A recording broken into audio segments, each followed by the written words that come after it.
Welcome back everyone to my Let's Play of The Legend of Zelda, A Link to the Past. When we last left off, we were staring at that treasure chest wondering how are we going to get to it? Well, we'll find out in this episode. So, switch the switches to blue, because we need the blue switches to be down to get an item in the room to the north. So we're going to light these torches with our lantern, save some magic power, head on up here, and now those blue switches are down, we can grab the compass. Luckily we don't have to wait for these tiles to all attack us. We can just ignore them and head on down to this room and head up to the first floor. Before we proceed any further, we want to push these blocks out of the way because we got another torch puzzle. We're not going to solve it right now. Just want to show something off here. We don't need to push these blocks because we can shoot the fire rod over those little guardrails. But Felfel, it is I, Somaria, the Elder. You must set fire to the 4 torches to proceed. So that's what we're going to do. So we can shoot over that small little guardrail with our fire rod.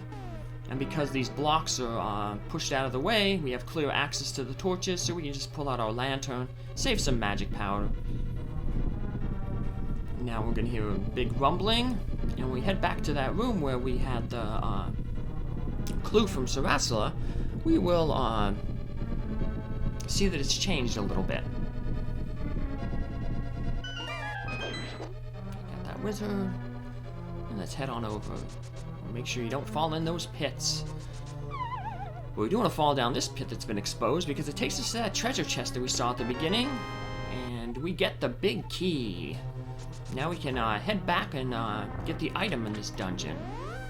As I said in the last episode was that cane. Cane of Somaria, which creates blocks. Head north, hit another teleporter. We end up in another room with a big key door, but we don't want to head into that room first. That takes us toward the boss, but remember, we need the item first. Otherwise, it's just going to basically be a dead end. There's a switch later on that we have to press, but there's no statues or blocks to push on it, so we have to create our own block. That's where the cane of Somaria in this dungeon is going to come in handy. So the blue blocks are down, we can get the map here. There's that one key door I said we could ignore earlier. If we didn't ignore it, we could have got the map earlier, but... So here's our map. We only have the room over to the right and the boss's room on the first floor to take care of. We do have a big chunk, though, in the basement to take care of. But it's pointless to go down into that basement section without the cane. So, just sprint across this collapsing bridge and we get the cane. Now, the cane creates blocks, but it also has another function. It can be used to attack. After you create a block, if you use the cane again, the block will shatter. You don't necessarily have to hit the block with the cane, you just have to use the cane again. And the block will shatter and shoot shrapnel north, south, east, and west. And the shrapnel is actually pretty powerful. It can do a lot of damage to certain enemies, can one-shot quite a few. So, pick up that magic power, because the cane uses magic power. So, alright, we're in the basement here, and head on down this way, just get a few rupees. Not that we really need rupees for anything anymore, but it's always good to have. And here is the block where the switch we need to create the block. That door to the south will not remain open unless the button is weighed down, so that's where we needed that cane. Thankfully there was no jellyfish there to ambush us like in the Ice Palace. Just avoid this. I'm doing a poor job of avoiding that trap, but there's quite a few more anti-fairies we can just throw some magic powder on. Now we have to proceed to the left, but before we do that, we're going to have to switch this switch here, because there's going to be some red blocks blocking the way. And there's a cracked wall over here. You want to place the bomb on the wall, so the sprite of the bomb is resting inside the wall. Because if you throw it on the conveyor belt, the conveyor belt's going to pull the bomb away from the crack that you want to break down. So you could time it where you throw it onto the conveyor belt, where the conveyor belt will pull the bomb. but that requires, like I said, some good timing, and it's just easier to walk down and stick the bomb in the wall. So now we have to bomb up again, because now we have blue blocks blocking the way. Gotta be careful there. If you wait a little bit before heading into the little door, those little bugs come out and they can hurt you. They don't do a lot of damage, but you see them at the bottom of the screen there. But we're near the boss, so we don't want to take any unnecessary damage. We don't want to take it, so go around,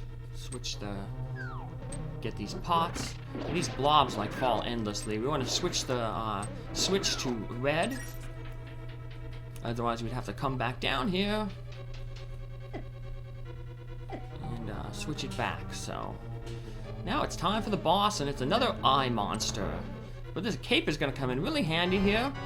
What normally you're supposed to do is just you wait outside, because the slime that I'm standing in actually hurts you. You have to wait for the eyes to come out towards you, unlike the boss in the second palace where you had to use the hook shot to pull the little shields out towards you. This one you have to wait for the eyes, and once you defeat all the eyes except for those final 4, the big eye's gonna hop out towards you, pull out your bow and arrow, and just shoot it with a bunch of arrows. And if you time it right, it'll never get close enough to hit you. And we've taken out the boss of Mire, Dungeon 6.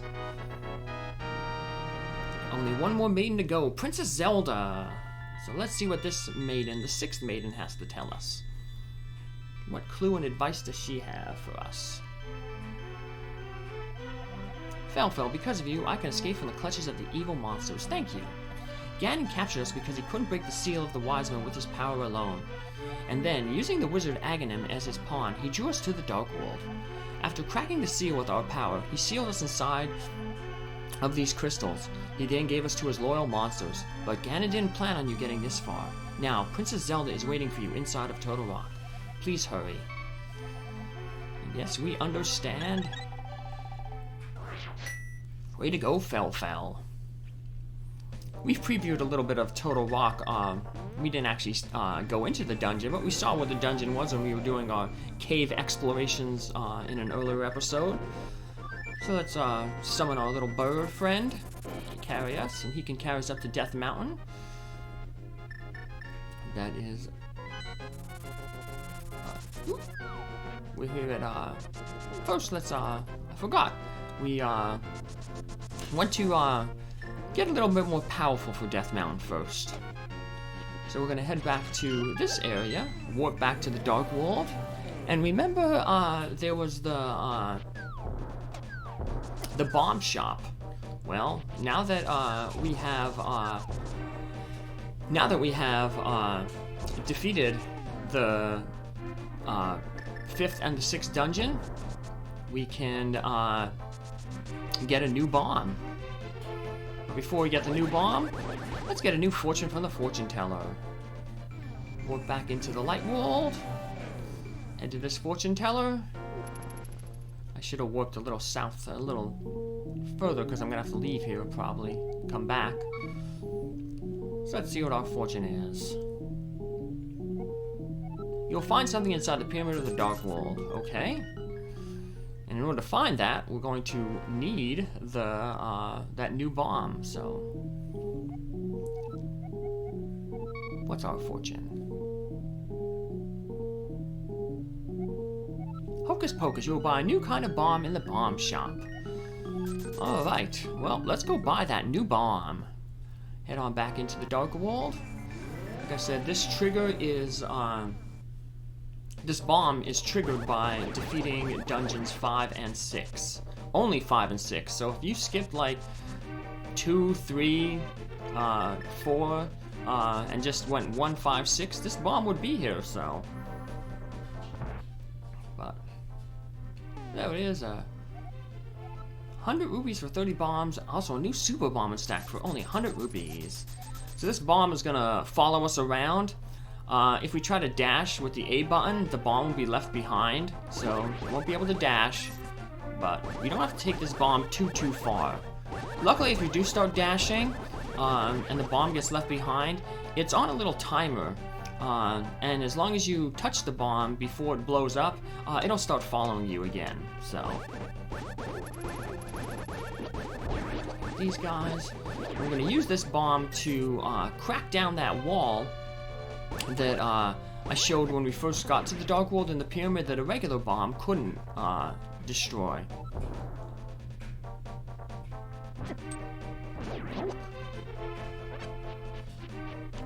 Check out the bomb is just wiggling its little wick. We place it here with the A button, and we have a little countdown. Surprisingly, this bomb does not hurt us, so we can stand in the explosion. Doesn't matter. Yeah, small bombs hurt you, but the big bomb doesn't. So, and we get another mysterious pond. We're gonna throw a few items in here. The first one we're gonna throw is the bow and arrow. Oh, we got this weird-looking fairy. These are the silver arrows. To give Ganon his last moment, you definitely need them. I know I don't quite have the figure of a fairy. Ganon's cool power is to blame. Defeat him. So those are the silver arrows we need to defeat Ganon. But actually, technically, you don't need the silver arrows to defeat Ganon. I'm going to show you a way that you can defeat Ganon without the silver arrows. And then I will show a way to defeat him with the silver arrows. How the game intended, but... So, once again, like the first wishing pond, we throw an empty bottle in here, we get free magic. And what else do we want to throw in here? We want to throw our sword. Last wishing pond, we threw our shield. This time, we're going to throw our sword. And we're going to get the nickname sword, the butter sword, because it looks like a big stick of butter. So, we're defeating our enemies by giving them high cholesterol. So, well, pull on this statue. Whenever you're in the area, you might as well do it, because you can get up to 80 rupees if red ones drop out. And we can also get this fairy. So yeah, we got the ultimate sword now. Now all we need is the ultimate armor and the ultimate shield. And we'll be getting them in the next few dungeons. So, I walked a little too close to the castle entrance. Yeah, if you step into the castle entrance there, it automatically warps you to the Dark World, so... Yep, now that the overworld's changed, yeah, this guy doesn't drop rupees anymore. No. Well, now we can go back to Death Mountain. I mentioned that a little earlier, but then I remembered to go to the bomb place, so... Let's warp to Death Mountain. Warp slot number 1.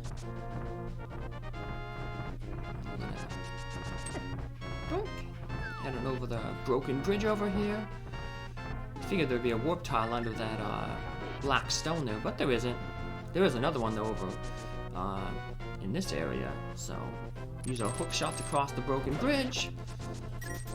Get some rupees. Take care of these guys. And let's head up to the top of Death Mountain. So it's a little easier to get to the top of Death Mountain from the Light World. Less complex cave system to get to the top. And here we are at the top. Oop, and we got that guy who blocked our way. We hit him in a bad spot. Dope. Yeah, we'll hit that thing. Whenever you bash those blocks, you'll get fairies. So, or a fairy. And here is the Turtle Rock. If you didn't follow along earlier, you have to hit the right, then the top, then the left in that order to create that little warp tile. Use the quake when we appear there, and that opens up Turtle Rock. Well, let's get some more rupees. Remember, you pull on the left foot there, and we get some rupees. What's Sarasath have to tell us? Do we possess the medicine magic? Yes, we do. We actually have, technically, 4 of them. So, Cain can also create blocks that turn into these platforms on these question blocks. So, that's the gimmick of this Turtle Rock dungeon. We're kind of creating blocks and traveling around these little, I guess, I don't know, roller coaster tracks? Ooh. Yep. unfortunately, once the thing stops, you can unfortunately fall off. Enemies can also push you off, so be careful. I almost knocked us off. So, oh, and here we have an annoying room with these little tiles. So, could probably just use my cape because I'll end up warping back to the beginning of the dungeon with the mirror. When you warp back to the beginning of the dungeon, the contents of the pots resets. So at the beginning of the dungeon, there was that big magic decanter that filled up our magical meter entirely. So that'll reappear when I warp back. So it's basically the only way to safely get out of the room where the compass is. So but we go this way, and it's kind of pointless to go this way, but like I said, I'm showing off all the rooms in the dungeon, so I'm going for full completion. So let's head over this way. And I fell down the hole. Dope. Luckily, we don't lose too much, just a heart. And we don't lose too much time. Oop. And magic. Give you plenty of magic refills in this dungeon. Heart there. We're almost back to full life. You're going to head down this way because this way, now there's like a little eye there above the door. Now if we try to go back that way, that eye's going to shoot lasers and it's going to block the doorway. So that's why I'm just going to use the magic mirror to warp back to the beginning of the dungeon. And this is what we'll pick up in our next episode. Take care, have a good day. Bye!